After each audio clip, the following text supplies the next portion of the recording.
Bonjour. D'abord, l'évolution de la Samaritaine.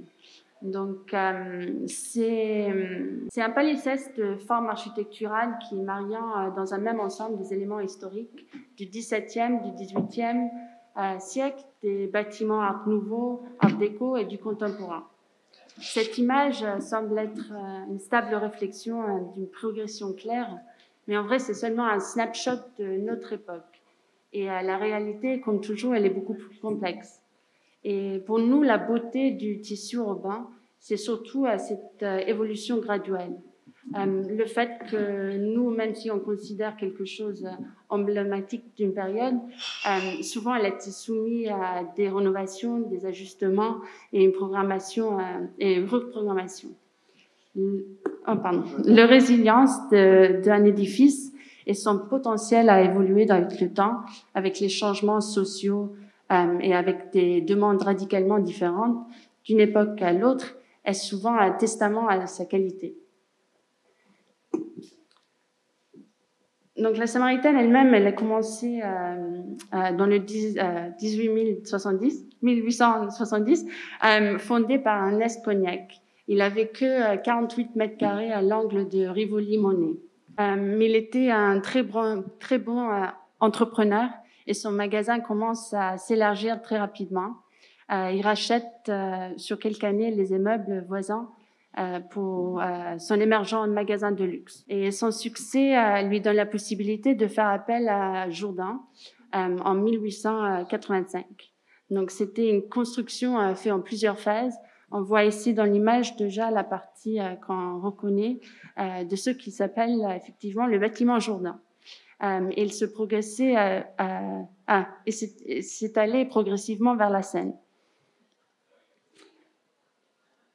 Ici, on a une image dans le 1925 que c'était à l'époque Jourdain, mais lui-même, il a fait appel à Sauvage pour une rénovation, une extension sur la Seine. Et c'est cette partie-là qui deviendra bientôt un hôtel. Donc, la Samaritaine est une conglomération de moments dans l'histoire. C'était un endroit qui n'avait pas peur du neuf en soi et qui voulait s'accorder avec son époque. Jourdain ayant fait appel à Sauvage, du coup, on voit un peu la transformation de cette image du Pont-Neuf et on arrive à ce qu'on reconnaît aujourd'hui, plus ou moins son état actuel, avant et après la rénovation. Si on passe du coup de l'autre côté, on est sur la rue de Rivoli. Et cette image, elle montre le bâtiment tel qu'il était avant qu'on commence notre projet. Et ici, on retrouve l'image telle qu'elle était conçue par Sana. Est-ce que vous pouvez remettre en arrière? Oui, pardon. C'était donc la partie avec la moindre valeur historique en soi, qui nous permettait de revenir et mettre quelque chose du contemporain dans ce contexte.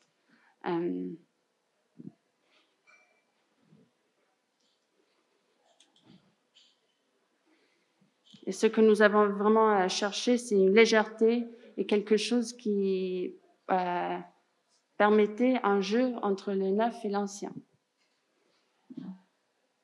Je parlerai un peu plus de ça après. Mais l'autre concept qu'on avait, c'était vraiment cette idée d'une promenade en centre-ville.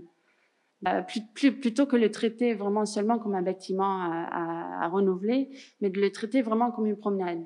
Étant donné son positionnement entre ces endroits si importants à Paris et le fait que ça traverse entre la rue de Rivoli et la Seine, on l'a considéré un peu comme un bloc. On a regardé les autres blocs parisiens et on a essayé de reprendre un peu la même formulation du tissu. Donc, évidemment, le tissu parisien, il est plein de cours et de patios et de plus de lumière. Donc, ça, c'était notre point de départ. Étant donné que c'est vraiment une ville de cours et de patios, on a essayé d'introduire ça dans ce qu'on a trouvé. C'était un bloc vraiment très fermé et sombre à l'intérieur. Ici, on voit ce que fait notre projet En soi, c'était 2 îlots, c'était l'îlot Rivoli et l'îlot Seine. Et c'est traversé par la petite rue Baillet.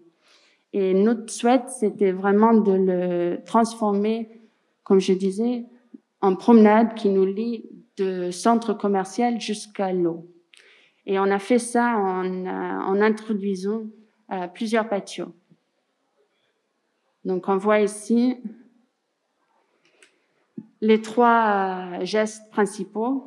Le premier, évidemment, c'était l'existence, c'était la verrière qu'on connaît tous, et 2 nouveaux, un dans chacun des bâtiments. Ici, on les voit à gauche, c'est la verrière historique. Au milieu, c'est le patio tel que nous, on l'appelle dôme, qui est venu s'insérer à l'intérieur des dalles existantes. Et Rivoli, il a son patio à lui, qui est évidemment tout du neuf. Et ici, on voit la maquette que j'espère, c'est un reflet de cet esprit de rendre un bâtiment très dense beaucoup plus ouvert soit à la ventilation qu'à la lumière naturelle. Et que ce passage de la rue jusqu'à l'eau soit une promenade qui traverse la nature, la lumière, et c'est un peu un jeu entre l'intérieur et l'extérieur. Commençant donc sur Rivoli, le premier de ces puits qu'on rencontre, c'est celui qu'on appelle l'ombrelle. On l'appelle comment? L'ombrelle. Umbrella. Umbrella? Ouais. Et c'est à cause de un peu sa forme, sa légèreté. C'était structurellement dessiné un peu comme un lustre, mais ça sert comme une parapluie qui accompagne les gens qui traversent ce jardin. Le deuxième, c'était ce qu'on appelle le dôme. Et on voit ici dans la photo de la construction que c'est vraiment venu de cet arrondi. Et c'est un percement vraiment au cœur de la Samaritaine, qui permet d'un côté de ramener beaucoup plus de lumière naturelle dans cette promenade au rez-de-chaussée, au premier étage du commerce, mais également de rendre possible l'utilisation des étages comme bureaux. Et ici, on voit une de ces photos, encore une fois, en construction. Et on passe à la suite au grand moment clé de ce bâtiment. Je vais passer avant. Donc, notre souhait, c'était de le renouveler, évidemment, sans trop toucher à son caractère si précieux. Dans le temps, lui-même, il a beaucoup évolué. Donc, l'image qu'on retrouvait lors du début de nos études n'était pas celui conçu par Jourdain au début. Donc là, vous voyez, il y a beaucoup de modifications dans le temps. Beaucoup de ces décors, ils étaient enlevés au fil des années. Et ce que nous, on a retrouvé, c'était vraiment une toiture qui, en soi, avait très peu à voir avec l'image d'origine. Donc les petits bois, les vitrages étaient changés dans le temps. Il y avait pas le même espacement et donc une manque d'élégance. Et on a cherché, nous, de revenir vraiment à ce qu'on a, à revenir à l'état conçu d'origine. Donc, on est revenu aux charpentes originelles. On a changé les pas des petits bois, toute la toiture, mais vraiment dans cet esprit de retrouver quelque chose qui était plus proche de l'image historique conçue au début. Donc, une autre chose qu'on a étudiée, c'est vraiment les couleurs et ambiance de ces endroits. Donc, dans les années, à plusieurs couches de peinture, ça change vraiment beaucoup d'ambiance. Si on passe celui-ci qui était très foncé, on a trouvé en faisant ces études que celui vraiment des années 20 en soi, c'était un bleu beaucoup plus clair. Donc, c'est ça qu'on a pris comme base pour tout le bâtiment, qui est vraiment à la couleur du ciel.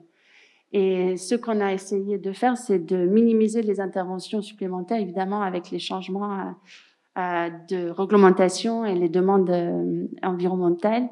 Le traitement de ces vitrages en toiture, on voulait éviter de rajouter des brise-soleil ou des choses comme ça, mais plutôt utiliser le verre lui-même qui est du électrochrome. Donc, dans l'image en soi, on reste à l'original et on peut, selon le soleil, on peut adapter la nature du vitrage lui-même. Donc, ces technologies très contemporaines, en soi, elles aident à respecter un peu l'esprit historique. Et ça, c'est plutôt l'image, une photo prise récemment lors de presque la fin de la construction. Une autre chose qui était très spéciale de cette partie de la verrière, c'était sa construction en dalles de verre. Donc tous les planchers, ils étaient faits en vitrage mouliné, en vitrage, et c'était même recouvert de peinture pour la durée de la vie du bâtiment. Donc c'était seulement là, maintenant, on a fait des études pendant ces dernières années pour trouver quelque chose qui avait à la fois l'esthétique et le caractère de ces dalles de verre, mais qui répondait aux besoins de sécurité et de feu, parce que ces dalles de verre, c'était une des raisons pour laquelle la Samaritaine elle était fermée il y a presque 20 années maintenant. Donc, oui, nos études nous ont apporté à ce traitement. Donc, c'est vraiment un revêtement plutôt qu'un plancher, mais on retrouve beaucoup des mêmes jeux de réflexion. Après, on passe rapidement, c'est la dernière partie, sur la façade elle-même. Donc, ça, c'était la Samaritaine telle qu'on l'a trouvée. Et ce qu'on voulait faire, c'était quelque chose de contemporain, mais quelque chose qui répondait quand même à son contexte. Donc, l'idée de Paris, du premier en soi, avec son rythme régulier, avec le dynamisme de ses façades, on voulait le retrouver dans des courbes. Donc, on a fait plusieurs études en regardant quels pouvaient être ces pas et ces géométries qui permettaient une continuité dans la rue de Rivoli. Et le dernier, c'est vraiment ressorti de l'étude de l'existant. Donc, on retrouve une corrélation entre les courbes elles-mêmes et la façade d'origine, ainsi que ce dynamisme qui permet un jeu beaucoup plus souple en termes de réflexion. Et ça, c'est le mariage entre les deux. Donc, on voit vraiment qu'on a essayé de combiner l'historique et le contemporain. C'est une façade triple pot. C'est une façade thermique, après ce qu'on appelle, nous, la façade blanche, et la façade ondulée finale, décoratif en soi. Et c'est à travers les sérigraphies blanches et chrome qu'on arrive à avoir quelque chose avec une profondité, un jeu de reflets et un respect de toutes les réglementations environnementales aussi. Donc, en divisant les demandes en 3 couches, chacune reste très léger d'esprit architectural. Et là, on voit une photo de l'état complété, plus ou moins, qui est vraiment un reflet direct, mais animé, de la façade en face. Et ce qui est intéressant pour nous, c'est non seulement ce reflet, ce mélange du neuf et du contemporain, mais aussi le fait que ça change selon la journée, selon l'heure, que ce soit matin, soir, la saison. C'est vraiment notre souhait, c'était de trouver quelque chose qui soit une architecture instable, une architecture qui est vraiment une image qui est vraiment dérivant de son contexte. Et ici, on voit ce mariage entre le neuf et l'ancien du bâtiment Jourdain, qui lui-même, il a un peu ses courbes. C'est plus une facette qu'une courbe, mais on voit le dynamisme qui continue sur la rue de la Monnaie. Et cette idée de la double peau, c'est quelque chose qu'on a donc utilisé aussi pour ces façades historiques. Encore une fois, pour respecter au mieux le caractère de ceux qu'avait conçu Jourdain. Et c'est évidemment, l'original, c'est une façade magnifique.